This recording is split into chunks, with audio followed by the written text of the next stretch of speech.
Gandhidham B division police દ્વારા ગેસની બોટલોમાંથી ગેરકાયદેસર રીતે રિફિલિંગ કરતી પ્રવૃત્તિ પર કડક કાર્યવાહી કરવામાં આવી છે.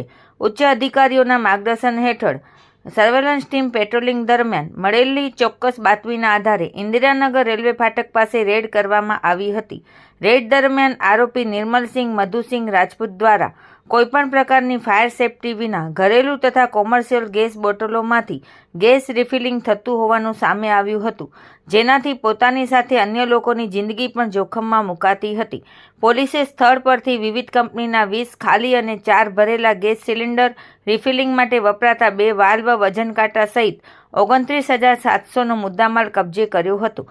હાજર ન મળી આવેલ આરોપી નિર્મલસિંહ મધુસિંહ રાજપૂત વિરુદ્ધ ભારતીય ન્યાય સંહિતાની કલમ 125, 287 તથા આવશ્યક ચીજવસ્તુ અધિનિયમ હેઠળ ગુનો નોંધવામાં આવ્યો છે. આ કામગીરી પીઆઈ SV ગોઝિયા અને તેમની ટીમ દ્વારા સફળતાપૂર્વક પાર પાડવામાં આવી હતી.